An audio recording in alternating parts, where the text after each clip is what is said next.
Hai guys, selamat datang kembali di channel Desert Films. Channel yang pas banget buat kalian para pencari asupan mata dan para pemburu serabi lempit. Gimana kabarnya? Sudah siap buat alur film yang satu ini? Film yang berjudul Prostitution ini dirilis pada tahun 2016 dan dibintangi oleh aktris dan aktor ternama dari Korea yang berpengalaman di bidangnya. Film bergenre drama aksi bercocok tanam ini akan mengisahkan situasi kritis suatu keluarga yang mesti dihadapkan pada hutang yang besar. Apakah keluarga yang berisi ibu dan anak perempuannya ini akan bisa lepas dari belenggu permasalahannya ini?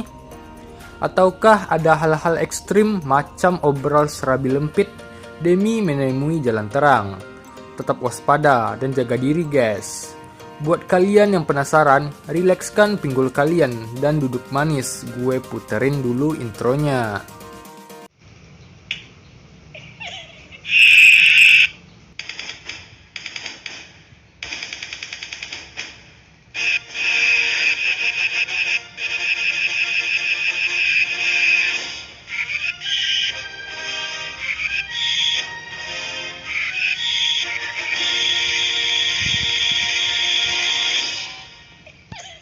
Di awal cerita, kita akan diperkenalkan dengan seorang wanita bernama Heon.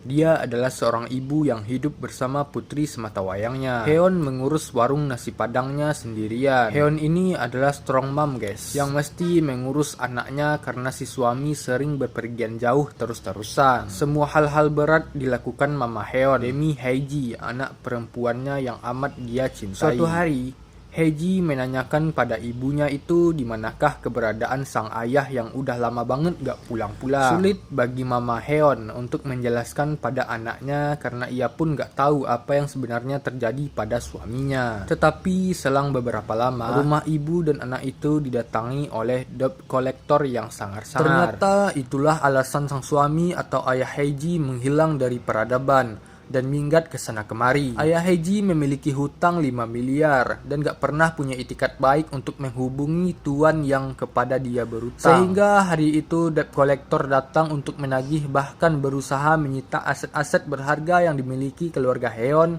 Haeji, dan si papa yang minggatan itu. Malang nasib keluarga itu. Ketika Haeji baru saja selesai mandi dan masih menggunakan handuk, debt collector yang mempunyai pikiran kotor langsung berubah pikiran. Mereka gak jadi menyita aset-aset properti, tetapi malah meminta Mama Heon dan Haeji menyerahkan diri kepada tuan pemilik uang yang kaya raya, alias bos debt collector itu.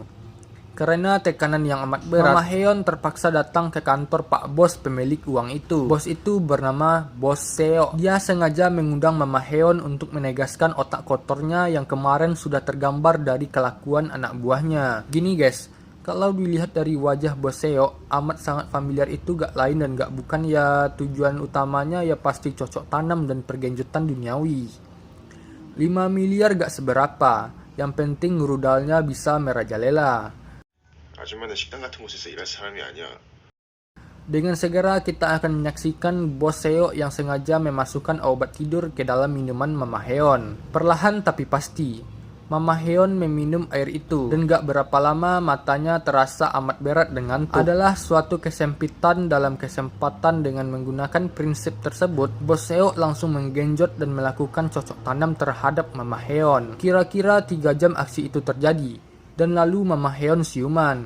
Hatinya benar-benar hancur karena menyadari dirinya telah dinodai Bos Seo yang punya harta dan tahta tapi gak punya akhlak itu.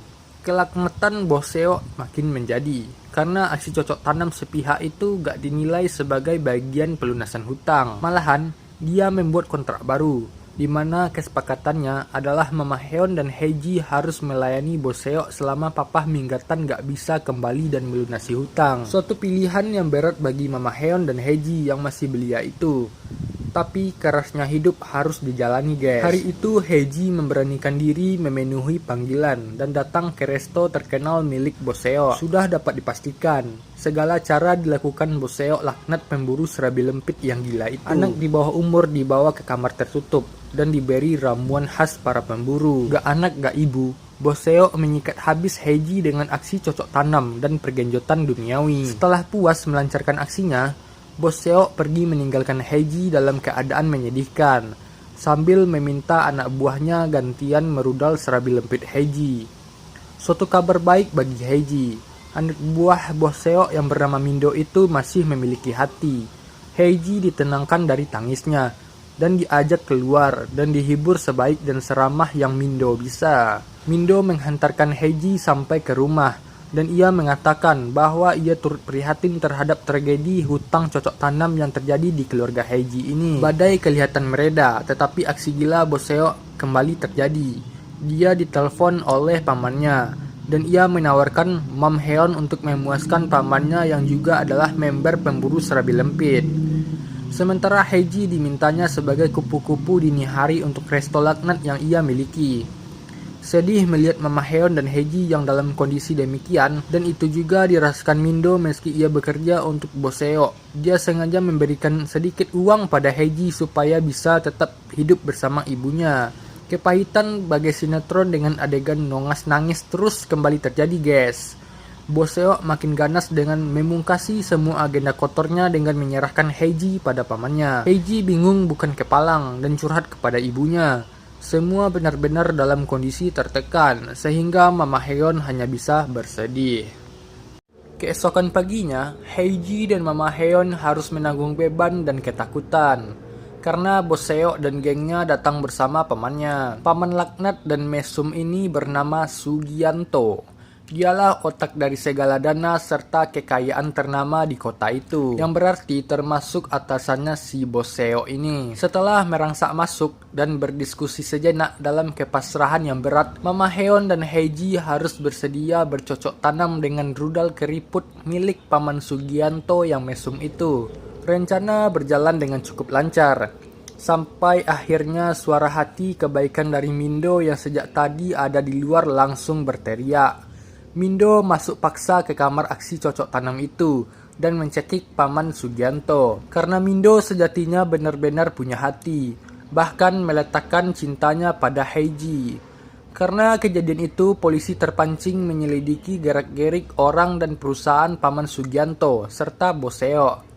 Ternyata dana yang mereka gunakan adalah dana sosial untuk rakyat kecil, tapi dipakai korupsi dan foya-foya. Mama Heon dan Heiji selamat dan menang dalam pengadilan yang akhirnya membuat mereka bebas dari hutang-hutang dana gelap dan ngawur itu. Mama Heon dan Heiji dapat hidup normal kembali, meskipun Papa Minggatan gak pernah kembali untuk mereka berdua, dan cerita pun selesai.